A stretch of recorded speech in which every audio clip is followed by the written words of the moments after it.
Yo, what's good YouTube? It's your host, Shin Santos, and you are now watching MVP Magazine.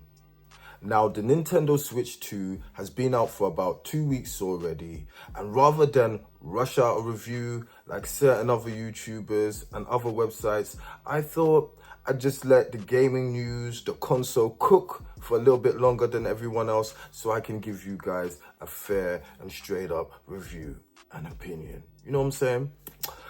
But, we've heard all about the key cards. We've heard all about the $80, $90 Euro games and stuff, but we're going to put that to the side and we're going to really get into the console. So today, I welcome you to the review of the Überlassel der Glück dem Himmel, Schalters Zwei.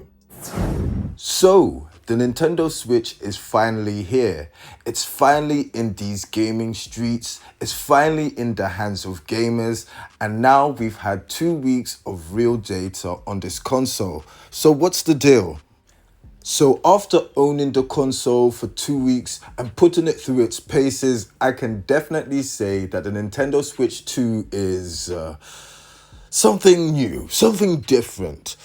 It's definitely not what you'd usually get from a Nintendo console, which is a total revolution or evolution. It's more of a slight step in the same direction as they were going before. Now, if you're one of those long-term hardcore Nintendo fans who are used to them innovating and switching things up with every different console, you definitely will be disappointed with what you get in the Switch, as this is more of an iteration and slight evolution of what we had before. That being said, Nintendo are definitely pushing the mouse features associated with the new Joy-Cons, but time will tell if developers will make the most of them and if they will become commonplace in this new Switch. But as the proverbial saying goes, if it's not broken, why fix it? And Nintendo definitely seemed to have hit onto something big with the concept of the hybrid console. And even though making another Switch was definitely a safe bet, it's interesting to see how they've innovated with the original concept. So, I guess it's about time we talk about these.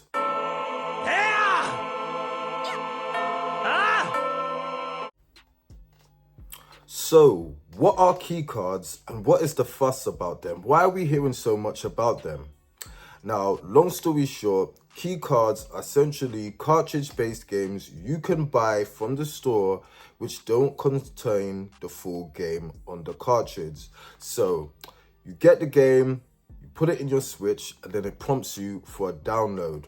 Now, the Switch 1 had something like this before where you go buy certain games from the store and they'll have some of the game and then you have to download the rest. This is like that, but just taken to the extreme.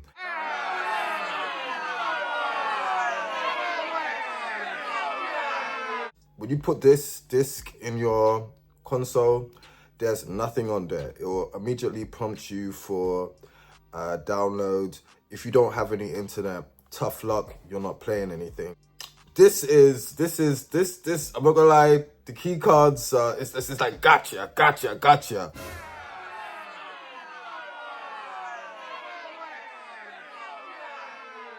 If you don't have any online, you are not playing at all, basically. Do you know what I'm saying? That's one of the reasons why people are outraged. Now, to be honest, I do think Nintendo should have been a little bit more clear in their messaging. There's going to be a ton of parents, there's going to be a ton of casual gamers who just aren't all clued up. So when they pick up a new Switch 2, when they see Street Fighter 6 is there, if they don't have any other consoles, if they're a diehard Nintendo fan as well, they're going to be all great. Street Fighter 6, I've been waiting to play this. They're going to put it in their console and they're not going to be able to play straight away. There's going to be a ton of people who are going to be buying it, jumping on a train, buying it, jumping in a car, buying it, jumping on a plane, and they're just not going to be able to play their games. So when it comes to things like that, the key cards are definitely, they're a little bit lacking. Do you know what I'm saying? But when it comes to things like wanting to sell your digital games, wanting to sell your digital library, the key cards do have a plus, because that's what these function as: physical digital games. Now, that does seem a little bit convoluted when you think about it, but it does have its little merits. So in the case of this game, it is definitely cheaper buying the key card rather than buying it online. So Street Fighter 6 is £35 online, but this is the year 1 and 2 version, which includes 2 years worth of DLC, and each year worth of DLC is about £25 online, which is crazy. Do you know what I'm saying? So you'd be paying like 85 altogether for this. So no, 75, 85. No. Key card, way better. Way better. So there are going to be some times where the key cards work out for you. Do you know what I'm saying? But when it comes to just visibility, having a game that's visible on the store shelves so punters can pick it up, this is another thing that works well, so people know that this is out there. Do you know what I'm saying? Now, one thing which I did find, which was a little bit of a letdown, so when you put this game into your Nintendo Switch, it prompts you for the download. It doesn't download everything which is advertised. So you think that you're going to be getting the complete 1 and 2 version downloaded. No, it just downloads the base version of Street Fighter 6. You still have to go and use the download voucher and claim all the DLC. So even then, there's caveats to it. So hopefully they do get everything together with the whole keycard situation so it works out being better for us, the consumer, because I would really like to be able to stand behind this, because Nintendo has always been the collector's console. So if they can find a way which makes these work better for us, then I can stand behind them. But when the servers go down at the end of the generation, all these games will disappear with it. So it makes the key cards essentially kind of useless. So whilst there are some good points, there definitely are some caveats. So as long as Nintendo can work this out, they might be in for a winner. Now, as far as software is concerned, Nintendo was definitely playing it safe. And with how successful the Nintendo Switch, the original, was, I can't really blame them. Do you know what I'm saying? Over 150 million sold. They just want to follow up that success. So launching with Mario Kart World was definitely a good idea in my opinion. Now, nothing's gonna ever top Breath of Wild for a launch game. The depth that game has just drags you in straight away. And I can totally understand them re-releasing the game like Disney when they do the remastered. Do you remember when Disney used to do the remastered joints back in the day? Them re-releasing this game and giving us a Switch 2 edition makes total sense. 60 frames per second definitely makes a difference. Now, I haven't played this game in like pretty much since the launch of the original Switch. So playing it again like this was definitely worth it. It definitely shows the power of the new machine. Shout outs to Homegirl for hooking me up with that ish right there. Cyberpunk, definitely a visual showpiece for the Nintendo Switch. Now, if you haven't played this on any other console before because you're primarily a Nintendo gamer, this is going to be the showpiece for you. This is going to let you know what your console can do. Now, it's all well and good to see modern games like Street Fighter 6 running, games like Mario Kart World running, which do look great, which do have a modern sensibility about them. But when you see games like this running, a good frame rate, do you know what I'm saying?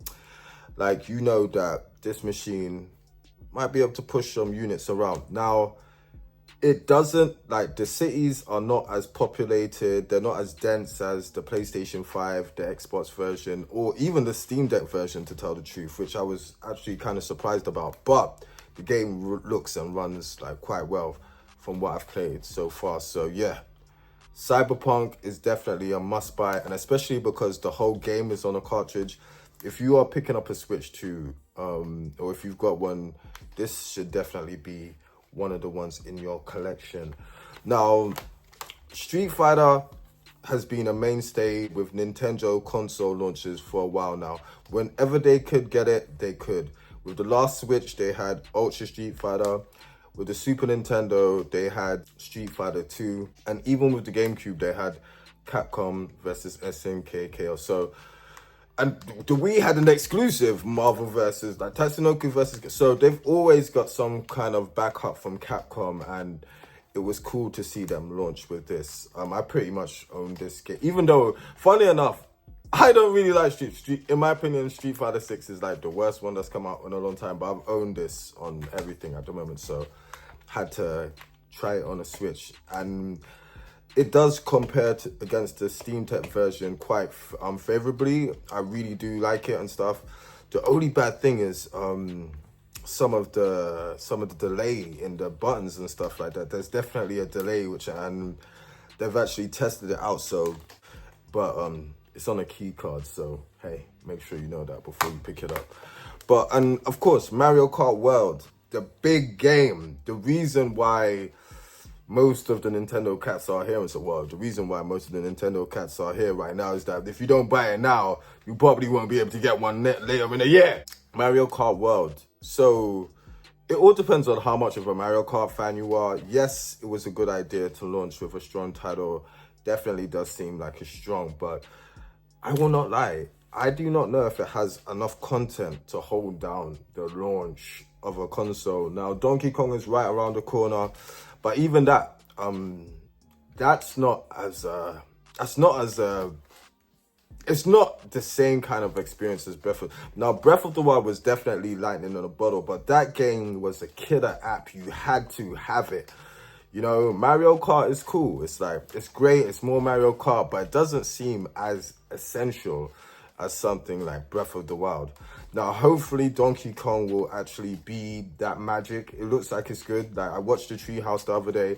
I caught some of it, and seeing some of the new stuff like the skill tree and the stuff with Pauline, it really did seem really cool. And it's been a long time since Donkey Kong has been the leading man and stuff. So I do feel like to pick it up a little bit out of curiosity. If it comes out in the beginning of the month, as opposed to later, I'll definitely be more inclined to pick it up and stuff. But at the moment right now, do you know what I'm saying? It's whatever. I'm not in a rush to play it right now. Do you know what I'm saying? Like, but it does look good. Do you know what I'm saying? I might pick it up and stuff, because at the end of the day, I really want to see some more Switch focused stuff right now. I still want to see what From Software have in store for Nintendo Switch owners. Like that is the reason I picked it up now. I could have waited and stuff like that. Like, so yeah. So also, totally have another Nintendo Switch 2 from Hong Kong, and I wanna do an unboxing of that to see the differences between that version and the European version. Should be really cool and stuff like that. So I can't wait to get into that. And yeah. But as far as games are concerned, I do think Nintendo were very safe this time around.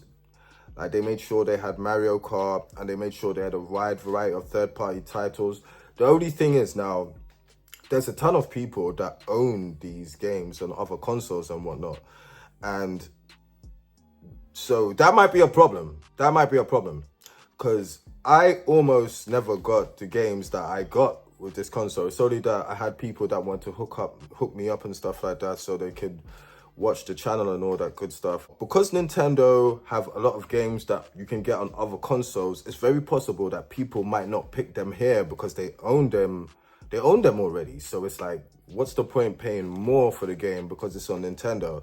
And because we already have systems like the Steam Deck, ROG Ally, and other portable consoles, it's going to be interesting to see how Nintendo can get you to pay full price for those games now. Because Elden Ring being portable Elden Ring, that sounds real good, but I've been playing that for the past like 2 years now on my Steam Deck. Like, that's nothing new to me, and it runs great, like above 50 frames per second. And I've got no compromises. Do you know what I'm saying?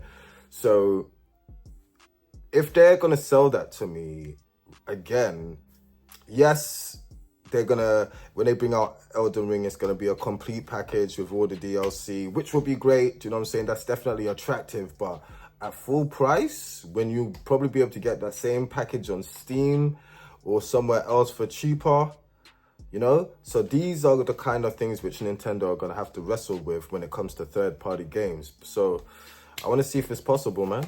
I wanna see what they're gonna do to fight all this stuff. But yeah, man. But yeah, let me know what you think about the Nintendo Switch 2.